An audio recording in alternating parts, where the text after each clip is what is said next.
DC Rahul Yadav ने मंगलवार को हीरानगर सेक्टर का दौरा कर तारबंदी के आगे हो रही गेहूं की कटाई का जायजा लिया। इस दौरान किसानों की समस्याएं भी सुनी। मौके पर उन्होंने नए ट्रैक्टर खरीदने वाले 4 किसानों को चाबियां भी सौंपी। ट्रैक्टर खरीदने वाले किसानों को 2-2 लाख की सब्सिडी मुहैया कराई गई है।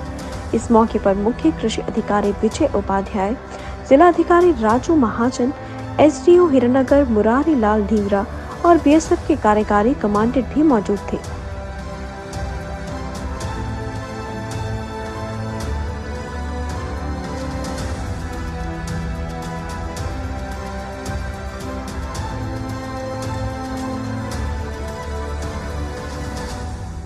मौके पर पत्रकारों से बात करते हुए डीसी राहुल यादव ने कहा कि तारबंदी के आगे हीरानगर सेक्टर में 20 वर्षों से जमीन खाली पड़ी हुई थी, जिसमें कृषि विभाग और बीएसएफ के सहयोग से खेती शुरू की गई।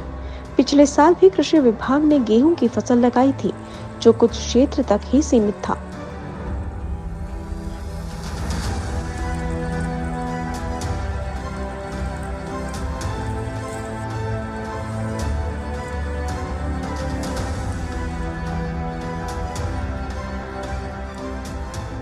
इस बार चक चंगा के किसानों ने स्वयं खेती की है और उन्हें बीज, खाद आदि मुहैया करवाया गया। आज गेहूं की कटाई का काम चल रहा है। किसान भी काफी खुश हैं क्योंकि उन्हें लाभ होगा। इसी तरह आगे धान की खेती भी करवाई जाएगी। उन्होंने कहा कि 20 साल तक खेती नहीं होने से किसानों को नुकसान उठाना पड़ा है।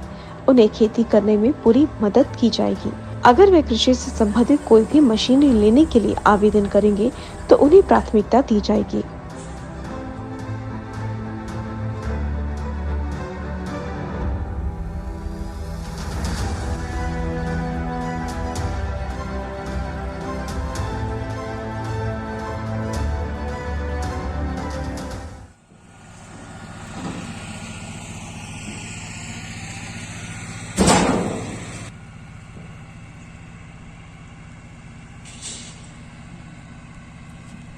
इस साल जो है हमारा किसान भाइयों ने उनको हमने मोटिवेट किया और हमारे जो चांदवा के जो इस गांव के जो इस एरिया के जो लोग हैं उन्होंने आगे बढ़कर वो आए और उसको गवर्नमेंट की तरफ से सब्सिडी भी हमारा जो नेशनल फूड सिक्योरिटी मिशन है उसके तहत और उसी के साथ साथ जो मैकेनाइज्ड मशीनरी है एग्रीकल्चर डिपार्टमेंट की तरफ से वो भी प्रोवाइड की गई और हमारे किसान भाइयों ने ने जो है बहादुरी दिखाते हुए फिर से अपनी फसल को कल्टीवेट करने का अपने खेतों को जो है फिर से कल्टीवेट करने का एक फैसला किया और इसमें बीएसएफ और एग्रीकल्चर डिपार्टमेंट की तरफ से हमें बहुत सहयोग मिला। बीएसएफ ने लोगों को जो है उनकी सुरक्षा के साथ साथ उनको पूरा तरीके से भरोसा दिलाया और उसी के साथ ही एग्रीकल्चर डिपार्टमेंट ने भी जो एग्रीकल्चर इनपुट है वो लोगों को प्रोवाइड कराया और आज हम देख रहे हैं कि हमारा यहाँ पर आज हार्वेस्टिंग चल रही है। एक ये बड़ी उपलब्धि है क्योंकि हमारा जो बड़ा एरिया जो इतने टाइम से खाली छूटा हुआ था तो उससे किसान की आमदनी भी बढ़ेगी और उसके साथ साथ हमारा जो प्रोडक्टिविटी है वो भी बढ़ेगी। तो एक बहुत बड़ी उपलब्धि है कि आज 20 साल के बाद हम अक्रॉस हमारा जो फेंस के आगे का जीरो लाइन के जो बीच का जो एरिया है वहाँ पर हम खेती कर रहे हैं। इस बार अक्रॉस द फेंस और जीरो लाइन के बीच में कल्टीवेशन पहली बार शुरू हुई 20 साल के बाद।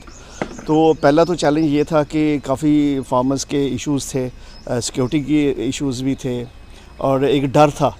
तो सबसे पहले तो उस डर को ख़त्म किया और जब फार्मर पहली बार एंटर किया तो उसको अपनी ज़मीन देख के एक बहुत अच्छा अनुभव हुआ, लेकिन फिर भी वो एप्रीहेंसिव था कि होगी कि नहीं होगी, पाकिस्तान करने देंगे कि नहीं करने देंगे।